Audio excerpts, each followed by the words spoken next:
E aí, meu povo, aqui é o Herbert Almeida. Esse é o nosso projeto de 100 dicas para o TSE unificado. E a gente vem com mais uma dica de direito administrativo. Agora nós vamos falar de responsabilidade civil do Estado, com julgados importantes sobre responsabilidade civil. Só para vocês entenderem, quando a FGV cobra esse assunto, ou ela cobra o básico. O que é o básico? Que a responsabilidade civil do Estado é do tipo objetiva, regida pela teoria do risco administrativo. Isso é o básico. Ou ela cobra alguma jurisprudência, normalmente do STF. Aqui eu vou citar para vocês, rapidamente, de forma esquematizada, 6 teses do STF. Isso mesmo, parece uma dica, mas na verdade são 6 dicas que eu vou passar para vocês ao mesmo tempo. A primeira dica de responsabilidade civil é sobre a teoria da dupla garantia.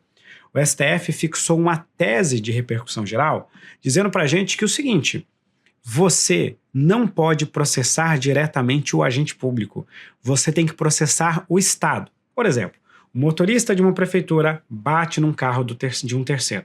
O terceiro, vamos supor que esse terceiro se chame Maria. A Maria não pode processar o servidor, ela tem que processar a pessoa jurídica, ela tem que processar o Estado.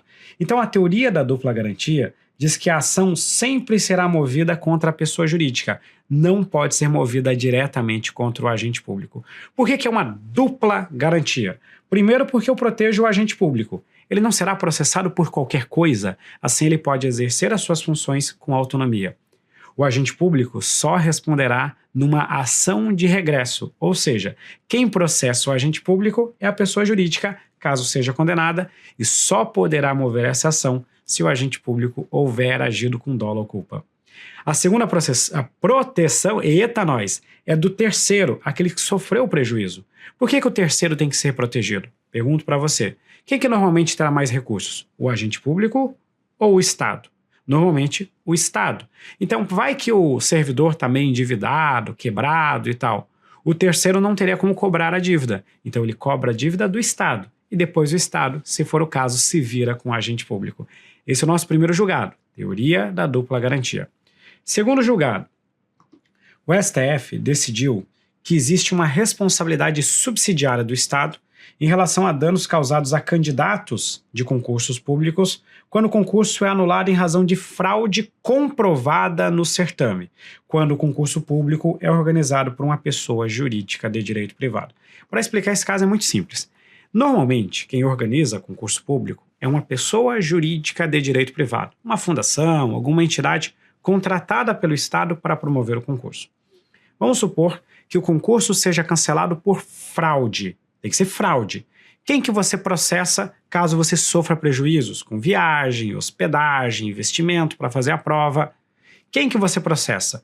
Você processa a banca. Você vai processar a pessoa jurídica de direito privado. É ela que vai ter que arcar com o prejuízo. Então por que eu falei responsabilidade subsidiária do Estado? O Estado só responde se a banca não tiver mais recursos. Acabou todo o recurso da banca, aí a gente vai contra o Estado. Isso que é subsidiária. Primeiro esgota os recursos da banca, se a banca não tem mais recursos, você vai cobrar do Estado. Então o Estado responde apenas subsidiariamente nesse caso. Terceiro julgado, responsabilidade civil em relação aos atos dos notários e oficiais de registro. O que são esses notários e oficiais de registro? É o pessoal do cartório. A atividade de cartório é uma atividade pública delegada pelo Estado. A pergunta é o seguinte: imagina que um cartório registrou indevidamente o óbito de determinada pessoa. Em razão disso, os filhos tentaram obter a pensão e não conseguiram. Consequentemente, sofreram vários prejuízos. Pergunta que eu faço: os filhos vão cobrar esse prejuízo de quem? Do titular do cartório ou do Estado, do poder público? E a resposta é do poder público, do Estado. Entenda o titular do cartório como um agente público. Vai funcionar igual a um agente público. Então eu processo a pessoa jurídica, o Estado, e depois o Estado move a ação de regresso contra o titular do cartório. É assim que vai funcionar então. Então a responsabilidade pelo prejuízo causado pelo notário e oficial de registro será do Estado. O Estado responderá no primeiro momento e responderá de forma objetiva. Caberá a aplicação do direito de regresso se houver dolo ou culpa do titular do cartório. Ou seja, o Estado, se arcar com prejuízo, depois processará o titular do cartório, se ele houver agido com dolo ou culpa. E se o Estado não fizer essa ação de regresso, o agente público que não cobrar responde por improbidade administrativa. Esse é o nosso terceiro julgado. Vamos para o quarto julgado. Morte ou lesão do preso. O Estado tem um dever específico de proteção em relação ao preso. Esse dever específico de proteção surge na teoria do risco administrativo. Só recapitulando a teoria do risco. A teoria do risco significa que a responsabilidade do Estado é objetiva e independe de dolo ou culpa, mas admite as excludentes de responsabilidade civil. O professor deu um tilt. Eu quero saber o seguinte: o preso morreu, o Estado arca com a morte, tem que indenizar a família? Em regra, sim, objetivamente. O preso se suicidou, o Estado responde, professor? Depende. Como assim depende? Se aquele suicídio é um suicídio anunciado, preparado, e o Estado não faz nada para evitar, o Estado responde. Agora, se aquele suicídio fortuito, que ninguém imaginou que iria acontecer, e o Estado tomou todas as cautelas que poderia, o Estado não responde. Exemplo, o preso está ali, comendo, de repente ele fica pé da vida e dá com a cabeça na parede e morre. Imediatamente após a batida na cabeça, o Estado socorreu ele, levou para o hospital, mas a pancada foi tão forte que ele morreu. Tem como evitar essa morte? Não. Então o Estado não responde.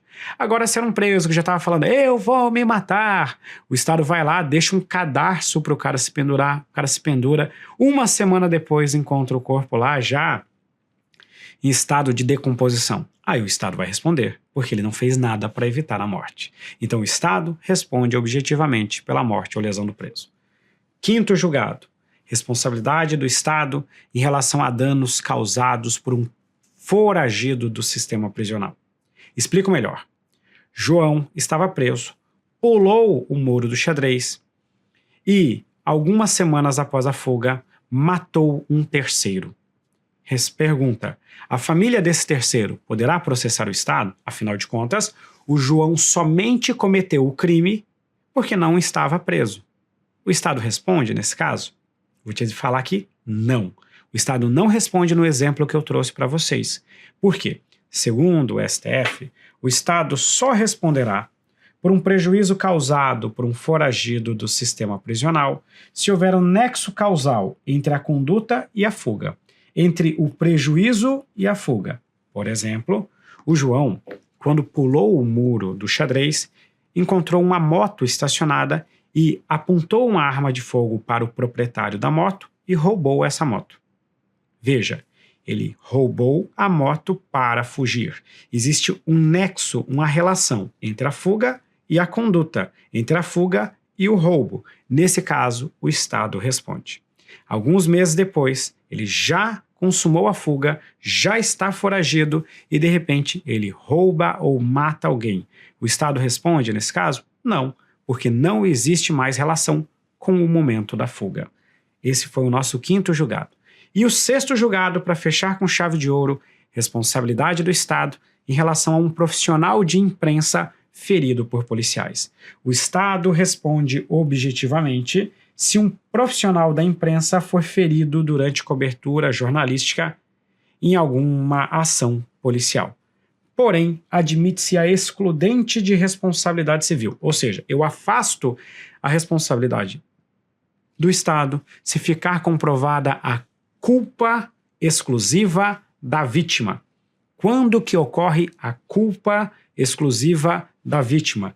Quando o jornalista ou o profissional da imprensa violar as áreas demarcadas como áreas de risco. Exemplo, o jornalista vai lá e tenta fazer uma reportagem à la Regis Rezin, aquele lá que fazia a cobertura quando saiu o gol. Antes de sair o gol ele já falava, agora o fulano vai cobrar a bola e ela vai entrar no ângulo. Aí o cara cobra e fazer o gol. Aí o jornalista vai lá, nesse momento está acontecendo um tiroteio, aquele policial vai realizar um disparo e a multidão do lado de cá vai jogar pedras contra os policiais. E aí ele invade a área que os policiais falaram que não poderia invadir. E aí recebe um disparo de arma de fogo. Nesse caso, a culpa é da vítima e o Estado não responderá. O Estado, em regra, responde se o policial, se o jornalista for ferido por um policial. Não responderá se esse jornalista violar as áreas demarcadas como áreas de risco. Finalizadas então as nossas 6 decisões, eu quero responder esta questão aqui com vocês. José cumpria a pena em regime fechado na penitenciária X, na Grande Florianópolis, de onde fugiu. Meses após a fuga, já fora das dependências do centro penitenciário, José envolveu-se numa briga com presidiários de uma facção rival, também foragidos, e foi esfaqueado. Poucos minutos depois de ser esfaqueado, José cai morto em decorrência da forte hemorragia causada pelo ferimento. O filho de José ajuiza ação contra o estado de Santa Catarina pleiteando a indenização pela morte do pai. De acordo com o exposto, o pedido deve ser julgado. Olha só, esse pedido aqui não será procedente. Por que ele não será procedente? Primeiro porque aqueles que causaram a morte dele já são foragidos e não tem nexo com a fuga. Segundo, se o José ainda estivesse sob custódia do Estado, o Estado seria responsável pelos seus cuidados, mas não é mais porque ele já fugiu. Tá vendo que nós temos 2 julgados aqui? Primeiro, ele não está mais sob custódia do Estado. Segundo, quem matou ele já fugiu e não tem nexo causal com a fuga. Então vamos lá. A letra A diz que é procedente, pois o Estado é garantidor universal. Não, o Estado não garante a segurança de todo mundo. Letra B, improcedente, pois José era um delinquente e assumiu o risco da própria morte ao brigar com os demais presidiários. Não é porque ele era um delinquente que o Estado não responde, não é essa a causa. Letra C, procedente, pois o Estado tinha o dever de capturar não apenas José, mas todos os fugitivos. Já vimos que depois que o cara fugiu, o Estado não responde mais. Letra D, improcedente, pois José não estava sob a guarda do Estado de Santa Catarina no momento da sua morte. Esse é o gabarito. Se ele ainda estivesse preso, se a briga, por exemplo, tivesse acontecido dentro da cadeia, o Estado iria responder, mas agora já fugiram. O Estado não tem mais como cuidar de quem está fora da sua responsabilidade. Gabarito D de dado. Procedente na medida em que José estava sendo ameaçado por outros presidiários, tendo ocorrido falha do Estado que tinha o dever de capturá-lo imediatamente. Não, né? O cara fugiu, meu filho, agora é ele que cuide da vida dele. Gabarito D de dado, e assim nós encerramos mais uma dica aqui do nosso projeto. Sempre em alto nível, e por isso que você tem que deixar o like, deixa um comentário aqui pra gente e também se inscreva aqui no canal e ative as notificações. É muito comando, mas é importante para você alcançar a sua aprovação. Vem com a gente, um grande abraço e até a próxima.